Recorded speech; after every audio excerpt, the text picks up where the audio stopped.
ప్రభుత్వము 2 విడతల్లో 28,000 కోట్ల రుణమాఫీ చేసింది.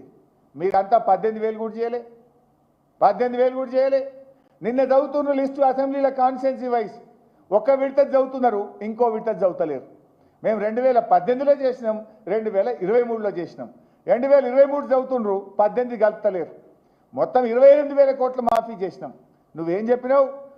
డిసెంబర్ 7 నాడు 2 లక్షల పైన మాఫీ చేస్తా, తర్వాత దేవుళ్ళ మీద ఒట్లు పెట్టి 15 ఆగస్టుకు మాఫీ చేస్తా, తర్వాత మహబూబ్ నగర్ సభలో నవంబర్ 30 నాడు మొత్తం మాఫీ చేస్తున్నా అన్నావు. మళ్ళీ జనవరి 26 డెడ్ లైన్ పెట్టినావు. కానీ ఇయాలటి కూడా రుణమాఫీ కాలే. పెద్ద పెద్ద మాటలు డైలాగులు ఇచ్చిపెట్టుంది. నేను సవాల్ విసురుతున్న బట్టి విక్రమార్కకు, రేవంత్ రెడ్డికి, మదిరకు పోదామా, కొడంగల్కు పోదామా, సిద్దిపేటకు పోదామా, ఈ రాష్ట్రంలో ఏ ఊరుకు పోదామో చెప్పండి. ఏ ఊర్లోనైనా సంపూర్ణ రుణమాఫీ జరిగిందంటే నేను అక్కడే ముక్కు నేలకు రాస్తా, జరగకపోతే మీరు ముక్కు నేలకు రాసి క్షమాపణ చెప్తారా అని చెప్పి ఈరోజు రేవంత్ రెడ్డిని నేను అడుగుతా ఉన్నా. ఇలా రుణమాఫీ విషయంలో నాలుక మట్టబడ్డది. ఇదే రేవంత్ రెడ్డి ఏమన్నాడు? 2 లక్షల పైన వాళ్ళు డబ్బులు కట్టుండ్రి, మీకు కూడా మాఫీ చేస్తా అన్నాడు. నువ్వు ముఖ్యమంత్రివి, నీ మాట నమ్మి డబ్బులు కట్టిన పాపానికి ఇవాళటికి రుణమాఫీ అవుతలేదు. 2 రూపాయలు 3 రూపాయల మిత్తికి తెచ్చి కట్టిండ్రు.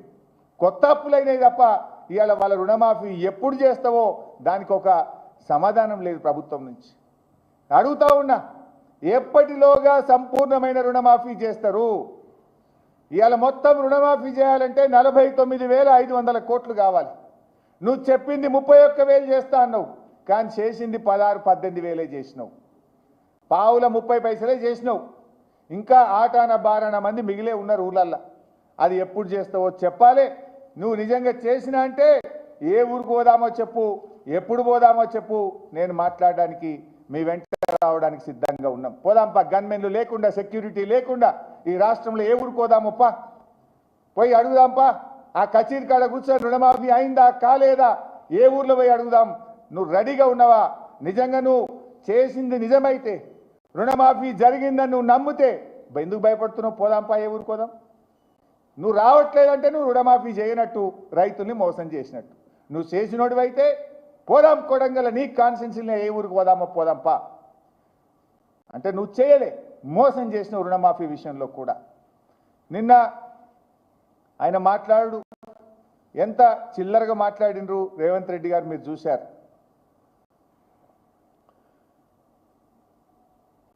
బీజేపీతో కుమ్మక్కు రాజకీయాలు. నిన్న జరిగిన చర్చ ఏంది? గవర్నర్కు ధన్యవాదాలు తెలిపే తీర్మానం. కానీ నిన్న రేవంత్ రెడ్డి ప్రసంగం చూస్తే ఏం కనబడుతుందంటే, మోడీ గారిని ప్రసన్నం చేసుకోవడానికి ఆయన తాపత్రయపడ్డట్టు కనబడుతున్నది. మోడీ గారి మెప్పు పొందడానికి ఉపన్యాసం ఇచ్చినట్టు కనబడ్డది. కాంగ్రెస్ ముసుగులో ఉన్న బీజేపీ మనిషి రేవంత్ రెడ్డి అని నిన్న తేట తెల్లమైపోయింది. ఇవాళ రేవంత్ రెడ్డి చెప్పడమే కాదు, బీజేపీ ఎమ్మెల్యే లేచి కూడా చెప్పిండు కదా, ఇవాళ రేవంత్ రెడ్డి మంచిగా మాట్లాడి, మా బీజేపీని మంచిగా మెచ్చుకున్నాడు, మోడీని మంచిగా మెచ్చుకున్నాడు, మావాడు మంచివాడు అన్నాడు. ఇక రేవంత్ రెడ్డి ఏమో మోడీ అచ్చాహే అంటాడు, బీజేపీ అయినేమో రేవంత్ రెడ్డి అచ్చాహే అంటాడు. వీళ్ళ మైత్రి బయటపడ్డది నిన్న కుల్లం రాష్ట్ర ప్రజలకు అర్థమైపోయింది. ఇప్పుడు గతంలో మన రాహుల్ గాంధీ గారు ఒక మాట అనేవారు, చౌకీదార్ చోర్ హై అని